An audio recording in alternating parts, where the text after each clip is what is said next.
Wizard family, welcome back to Beard Wizard Reviews. I'm your host, Beard Wizard Man, also known as Trevor on social media, links to all of which you can find in the video description below, including ways to support the channel. Biggest way to support us is to click that red subscribe button, and holy crap, we rolled over 1,900 today on our way to 2,000, which is our goal by April, and it's only the 16th of February. My week is jacked up, so I do not remember the date without looking. It has been a long couple of weeks, boys and girls. Sorry that I'm a little late. It was not because of a dog walk. I had to go to the grocery store today on the way home, so these things happen. But this is a live review show, and sometimes I take a look at comic books. I usually review music on this channel. I have been trying to branch out. I've gotten a lot of indie comic book creators, writers, artists, and companies that have come to me after I put kind of the feelers out and said, hey, I'd like to start adding comic book reviews to my show. And then I got review copies and a lot of different suggestions and ideas and samples and whatnot. So right up front, full disclosure, I was sent a review copy of this book so that you guys know where this is coming from. I did not buy it. I did get a free review copy.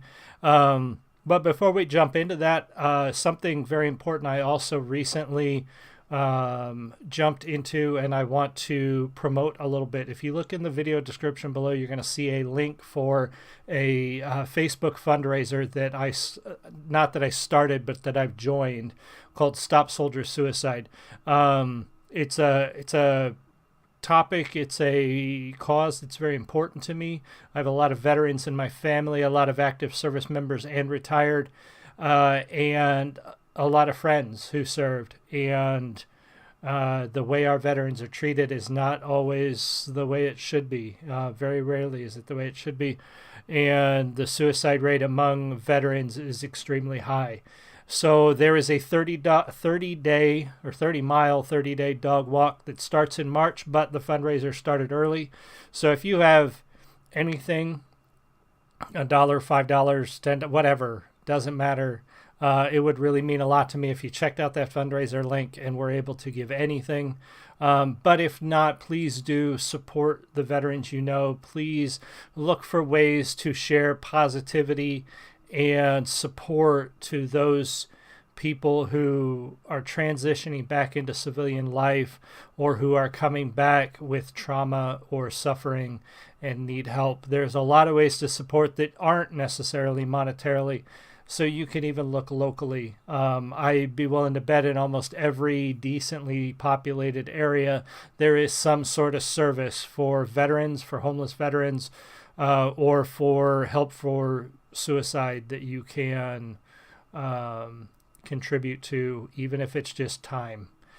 So please look into that fundraiser. I'm going to be promoting that until the end of March in my videos. And if you're wanting to follow along with the 30-day dog walk, I will be posting pictures and updates on all the social media platforms that I have, which you can find in the video description below. So Facebook, Instagram, Twitter, here, wherever you feel like following me, there should be updates there. All right, before we jump into this, thank you everybody who's joined me. We're going to be taking a look at a book called Guinevere and the Divinity Factory. It is from Pocket Jack Comics. Again, they sent me a review copy, so we're going to talk about this book. My thoughts on it after reading. I read the first, well, a little more than the first chapter, first issue. This is a trade paperback or graphic novel. It's a very, it's several hundred pages, I think, if I remember right. I have to look at the PDF again. It is 146 pages. And I read the first chapter, and a little bit past that. I wanted to get my initial kind of, when I review a comic, I usually do the first issue. So when I get a big trade paperback or graphic novel, I usually do the first chapter, first issue. Take a look at it. I'll give you my thoughts. Thank you for whoever's here. Be sure to say hi. I love talking to you guys in the chat. If you have questions, if you can't hear me, whatever it is, let me know. Talk to each other. That's cool too. So this book is very quickly described by the creators in the end of the book as an urban fantasy of an apprentice wizard seeking her redemption. So this book is That's what it is. It's urban fantasy. That's what you would call it, you know. And if you're unfamiliar with the term, which some people are, Urban fantasy is very much like, your traditional fantasy. You've got magic and monsters and dragons, elves, all that stuff, but it's set in usually a modern day urban environment. It's set in New York or Chicago. Harry Dresden's Dresden Files series, that would be considered urban fantasy. So that's kind of gives you an idea of what you're going to expect in a book like this. It is a slightly adult book. It's not what I would call erotica. It's not full on like full frontal nudity type of adult, but it does have some adult themes. It has some adult imagery. Probably would call it around dancing the line between PG-13 and R if you were to sort of compare it to a movie rating. So be aware of that as well. I do a lot of age appropriate books on here, but I'm not opposed to reviewing adult comics. I just want people out there to know that this book may not necessarily be for young people if that's a concern of yours. So check it out before you buy it for your kids. In the story, it really follows, or at least the first part of it, follows a young woman named Guinevere. I get the impression that is a pseudonym or her wizard name based on what I read in the story. And she's looking for this guy named Francis Gatz in the first sort of chapter / issue. The story itself, the dialogue was really good. The world building was great. I loved the world building. They did. Oh, hey, welcome, Pocket Jack. Pocket Jack Comics is in here, and I would assume that the rest of the story is pretty good, and I will be reading the rest of it for my own personal consumption. I just don't want to give everything away in a review either. I want to kind of tease people, and get them to think about it. I found the story to be intriguing. Again, the world building was fantastic. I love how we initially get to see sort of this separation between what you would call, say, the ethereal plane, or the for lack of a better term, the wizard's world or the wizard's plane or sphere that they travel to, versus the real world. And that's kind of a staple among a lot of urban fantasy. When you get into that, there's usually this plane of existence that's separate from ours, that whether it be the creatures of fairy, elves, wizards, whatever it can access, that the regular people can't see. And so this book has that as well, and I think they do a really good job of sort of portraying that within the book. We'll talk about that a little bit, that in the art section. The one thing that I wasn't sure on at first is we don't really know why Guinevere is seeking out Francis.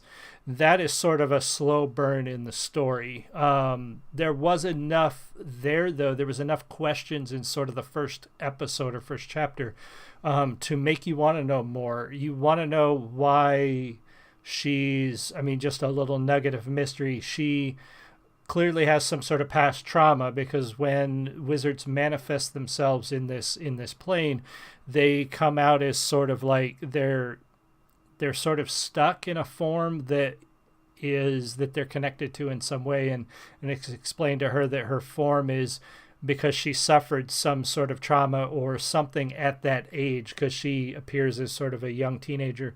Something happened to her that causes her to sort of be linked or stuck in that form. So you've got all these little mysteries and questions that are dropped through the initial issue that I'm sure that they answer those questions as you go along, but they drop enough breadcrumbs, enough of these questions that make you want to keep going, which is good. That's what you need to do, especially when you deliver an independent or a long graphic novel like this, because you don't have the big names, you don't have the big companies, you don't have the Supermans and the Batmans to sell the book. You need to hook your reader with enough mystery to make them want to come back, as opposed to just being able to throw Batman on the cover and be like, oh, they're going to read it because it's Batman.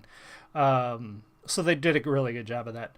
I was reminded a lot too, not only the story and sort of the world and the art, but very much reminded of like Top Cow and Image's runs of like Witchblade, The Darkness.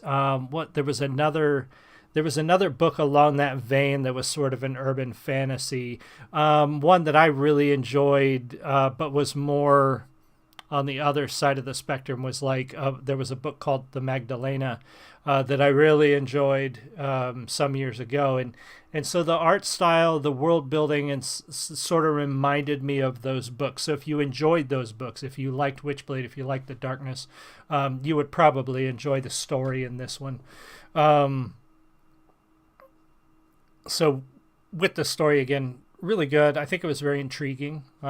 Kept me sort of wanting to know what's going on next, what's going to happen in the rest of the book, the rest of the chapters.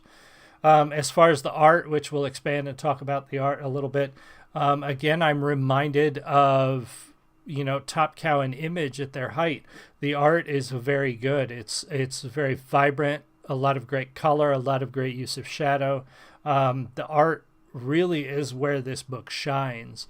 So what I want to do, and I'm not going to show you every panel as usual. I don't want to give away everything, but we are going to go through the book a little bit and take a look at a few pages. So great cover right out of the gate. That's one of the things I talk about a lot in this when I do these reviews is, you've got to have an eye-catching cover when you're doing an indie book. You've got to have something that makes me want to pick it up, want to read it, want to know what's inside the cover, because again, they don't have, they don't have the major publisher, they don't have those major characters, they don't have the Batman and the Captain America to sell this book. So you have got to hit it hard right out of the gate. And some indie books don't really do very well at that, and this one does. This this team has put together a fantastic cover that is very eye-catching. Like if you saw this on a newsstand, this would absolutely be a standout cover. The team, which I usually do at the beginning, but I'll do it now. The team created and written by Preston Poulter, pencils Marcio, Abreu, Rod Looper. On inks, you had Jag Kumar and Deanna Greenhalgh. On colors, Blonde with Eddie Swan. Letters, Lucas. Wow, a lot of letterers. Lucas Gattoni, Zen, HDE, Kel Nuthall with Logan Richardson, and edited by Blonde and Diana Greenhalgh.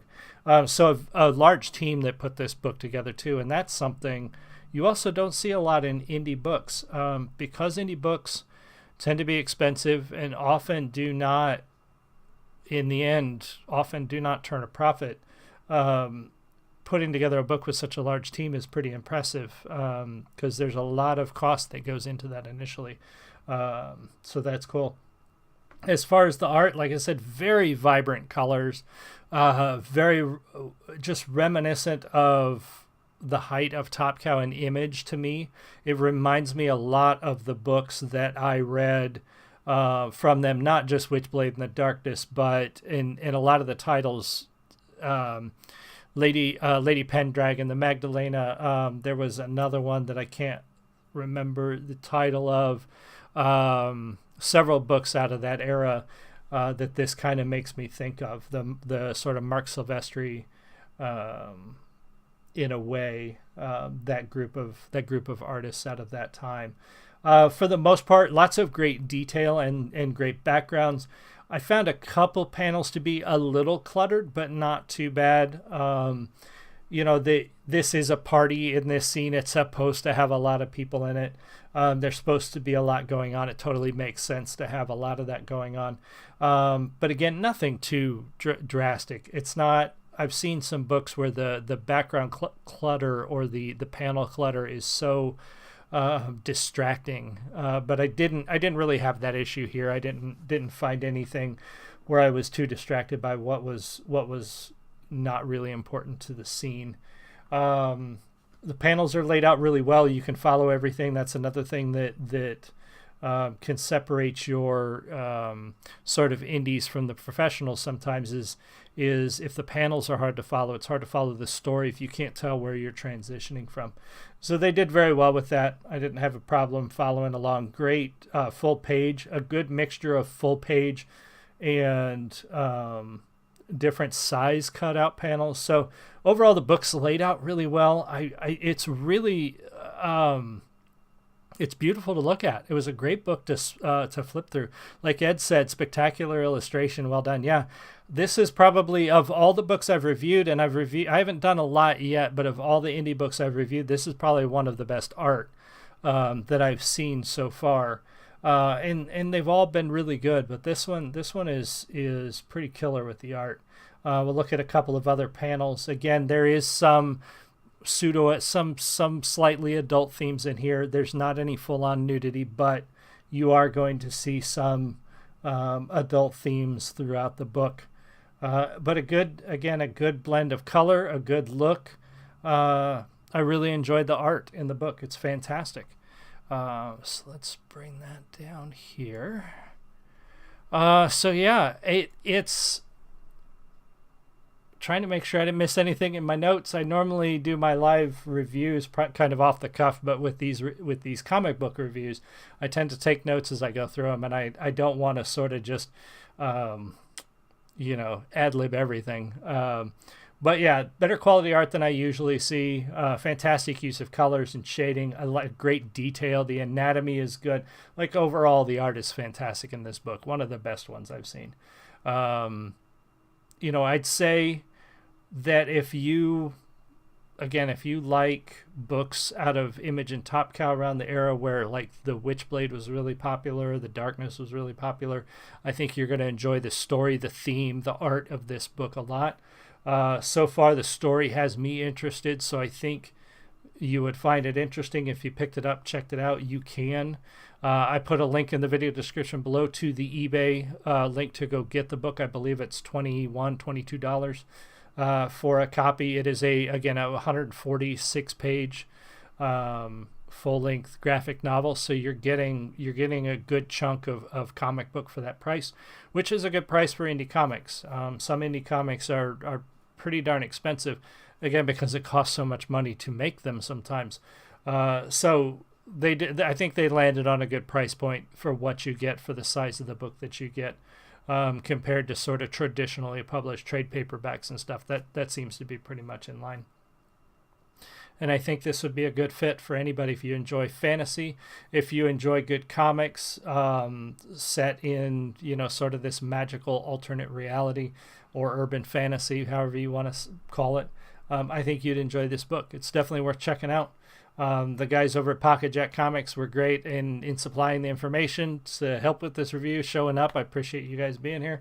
And go check out this book. Check out the link in the video description below on where to get it. Like I said, you can buy it directly from them on eBay, and I do that with my own books, so I know that's a little more beneficial, because while they do have to pay for the printing, everything else is going directly to the creators, so you don't have Amazon or whatever the comic distributors like taking their cut off the top. It's all going right back to the creator, so I think that's a really good way to pick it up as well. So check that out. I know it's a little bit shorter of a review than most. I didn't really find too much to critique. For the most part, it's a great book. I think you guys should take a look. Thank you, Ed, Pocket Jack Comics, and everybody else who was here. I really appreciate you. Make sure you check out the Facebook fundraiser link if you are able in the video description below. I'd really appreciate even if all you can do is share it out there and let people know. If you can't donate, just share it with your friends. You can share the fundraiser across your own social media. I would really appreciate that as well. And I will see you guys all again soon. You have a great one. Much love. Bye.